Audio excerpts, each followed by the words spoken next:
Hello! If you want to grow beautiful cut flowers like these, there's a few things that you can do to ensure seed starting success, and it's really going to help if you are a beginner gardener or a beginner cut flower grower to ensure that your seedlings get off to the best start. Hi, I'm Ellie and I grow cut flowers on an urban section here in Taupo, New Zealand. I love sharing tips on how I sell my flowers and the growing process as well.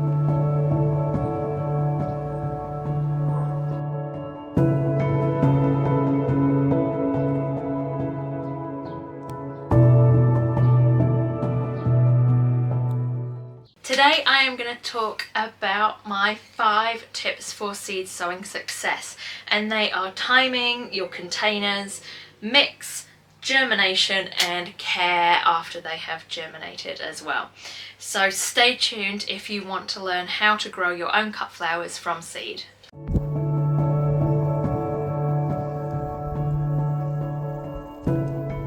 First thing that you want to think of is your timing. And a lot of this just comes with experience and a lot of trial and error as well. So there's no point starting your sunflowers, for example, in the middle of winter, because by the time they're big enough to maybe move outside and plant outside, the first frost is going to wipe them out and they're not going to grow very well under those very cool winter conditions. Now, on the other hand, there's some flowers that really thrive through going through a period of cool, like statice or delphinium and larkspur as well. So a part of that is really just reading the back of your seed packets or researching into the flowers that you want to grow and finding out what conditions they like best. And once you've found out these conditions, that's really going to help you work out when you need to start sowing. To cut out some of that research for you, I'm going to pop a list up on the screen here of things that you can sow in mid-spring, which is where we are now in Australia and New Zealand, that are really going to love that kind of warmer weather that we're going to now be heading into.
The next thing you want to think about is the tray or container that you're going to be sowing your seeds into.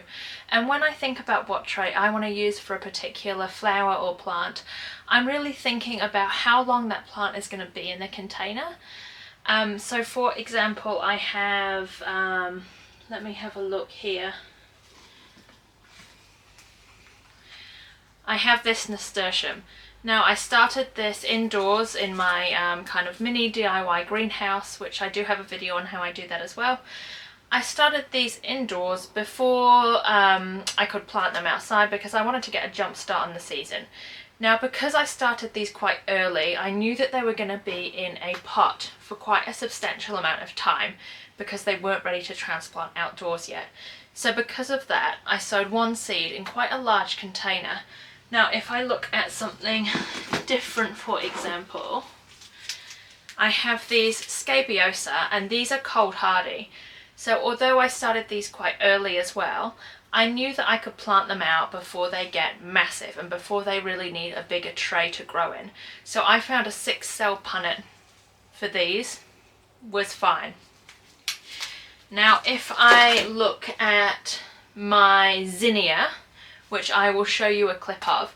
Now, I am starting my zinnia now. I know that I can move them outdoors pretty much straight away as soon as they've got a decent amount of growth, so they really don't have to be in their cell for a very long time at all. I need a large quantity of them, so I've done them in very, very small cell trays, which I will show you. So I have my zinnia indoor at the moment, just under a grow light, just to speed up growth for them a little bit. But you can see the very, very small cells that they're in, and their roots are already starting to poke through. But I know that they're not going to have to be in this container for very long, because the temperatures outside are warm enough that I can transplant these as soon as they're ready. And quantity is another great thing to think about as well when you are starting your seeds. If I go back to my nasturtium, I bought 3 different varieties, and I think there was about 20 seeds in each packet, and I went to sow them all. And then I really did just rein it in a bit, and I said, what are you gonna do with 60 nasturtium plants, Ellie? Like, your garden is pretty small. So when I kind of thought about how many I actually need, I didn't plant 60. It was close, but it wasn't 60. So you can sell spare seedlings on Marketplace. Nasturtium were one that I didn't think would do particularly well trying to sell on, so I just didn't want to waste my time, and I didn't want to waste the plants either. So think about how many you actually need of each plant. The next thing you want to think about is the quality of the mix that you are popping into your containers. Now this mix is going to be all the source of nutrients that your seed has in those initial growing spaces. I have tried to do this on the cheap before, just filling up with a cheap compost, but I have found that it doesn't pay off. So I now use a really good quality potting mix. I like this one because it's got coconut coir in, which I found is nice and gentle on the seedlings still, but it also retains moisture as well. Now another hack is, whatever size your container is, I'm going to go in with this potting mix, which is slightly cheaper than your seed raising mix. So I'm going to fill most of it up with potting mix, and then you can see here this is seed raising mix that is formulated specifically for raising seeds, but it is not cheap. So what I'm going to do is just pop one layer on there, and the seed raising mix just is perfect for seeds that are very fine and seeds that need light to germinate as well. So by putting this very fine mixture on top, my seeds aren't going to get lost or buried and then not germinate very easily. Now you can do that same method if you're using 6-cell container as well. I just fill mostly up with the cheaper potting mix and then just add a centimetre or so of the finer seed raising mix. And for some seeds it's not even necessary to add your seed raising mix. I know I was talking about my nasturtium before. These seeds are fairly large. I'll see if I can show you the seeds. I have Alaska apricot seeds here, and I'll show you what they look like. That's them there. So you can see that they are big. So I'm going to bury those, because your general rule is to bury twice the depth of your seed. So I am just going to pop those in, and I wouldn't have needed that fine layer of seed raising mix because they're not sitting on top. I'm burying them anyway. And you can see here that most seed packets will have instructions about the depth to sow your seed. But if you have seeds that are very, very tiny,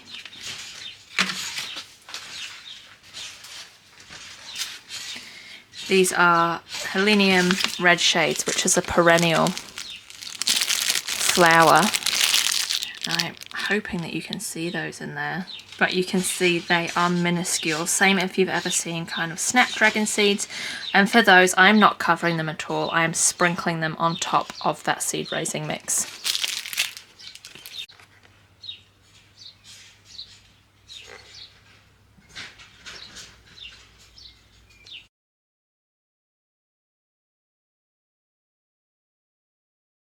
Now this leads nicely on to the other things that you need to think about to have success with your germination. Now the first one is temperature.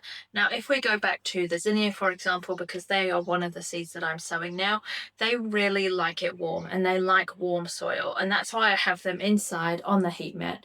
Now I am lucky enough to have a greenhouse, and the temperatures in the day are nice and warm, but they're still fluctuating at night quite a lot, and we're getting those cooler temperatures. So I have no doubt that the zinnia would germinate fine in the greenhouse at the moment. It's just going to take a little bit longer. So I've popped them inside on that heat mat, which is just going to provide a nice constant temperature for them to germinate. And because I did that, they popped up in a couple of days, just kind of smoothing out the process. I get more of an even germination and more of a reliable germination from those seeds as well. So the first thing you want to think about is temperature. Now, if we go to the other end of the scale, you've got flowers like delphinium, which if you are a beginner, I would hold off on trying for now, but maybe down the track.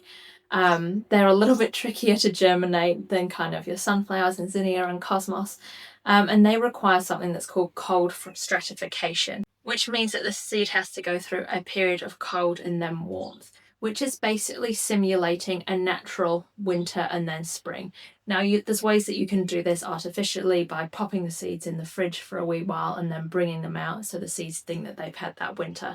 And that is what cold stratification essentially is. It's simulating that cold period and then bringing the seed into warmth. Now, for your seeds like your zinnia, cosmos, sunflower, they don't require cold stratification, making them great for beginner growers. Now, I know I mentioned depth before, but for those seeds that you do surface sow, and I do surface sow my zinnia and my cosmos, what I found very useful is to invest in a mist sprayer. I'll pop one up on the screen. And the mist sprayer just means that when you water during those germination stages, you're not going to completely blast the seed away.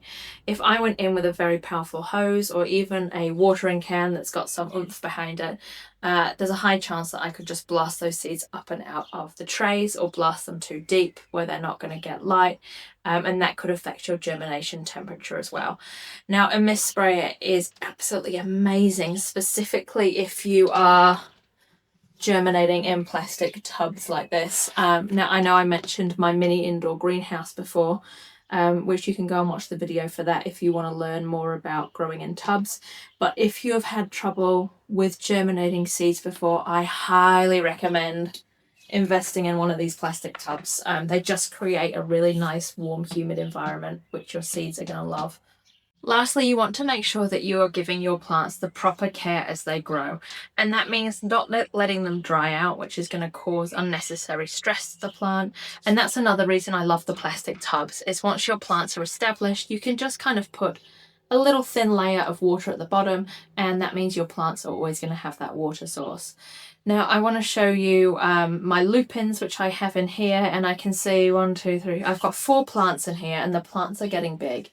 And the roots are starting to pop out of the bottom, and that's another thing to watch for. I can see that this plant is starting to show signs of stress. I've got some damage to the leaves, and it's not looking as healthy as I could be. They are very cramped. So one of my jobs will be to repot these.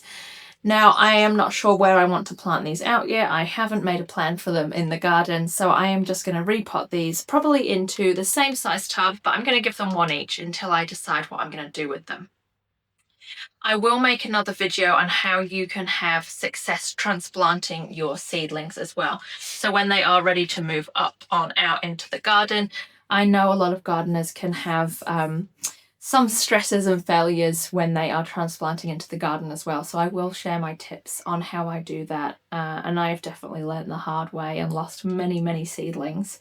So let me know if you would find that video useful in the comments, and I will pop that up shortly as well. I thought I would go into a little seed sowing demonstration. So I have chosen here one of my larger cell trays, large in quantity, but the cells themselves are quite small.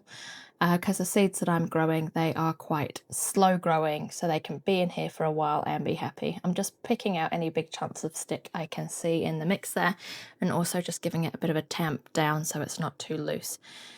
Because the seeds that I'm sowing are very, very small, I'm going to go in with a layer of seed raising mix, just like I showed you before, just so the seeds don't get lost in the big crevices of the potting mix. This is definitely going to help. I'm sowing snapdragons here today. You'll see the seeds in a second, but you can use this method with your cosmos or zinnia this time of year and it will work exactly the same. Now I'm giving it a nice thorough soak with a mist sprayer before I sow the seeds, just to make sure that potting mix is nice and damp all the way through.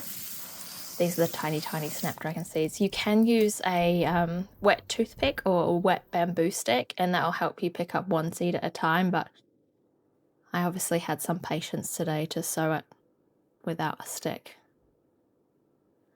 I did go over with a fine layer of vermiculite as well, which can help keep the soil nice and moist and reduce the chance of mold. I'm just popping it inside my plastic tub, which I will pop the lid on, and this tub's going onto a heat mat. Don't forget to label your seedlings as well. It can just be as easy as a piece of tape and a garden pen, or if you're using Sharpie, make sure you use the extreme version. You haven't missed the boat if you are over here in New Zealand with your seed sowing. You can see I've just got some of my marigolds starting to pop up, and I'm definitely still sowing plenty of seeds, so I have a good supply of cut flowers over summer and autumn.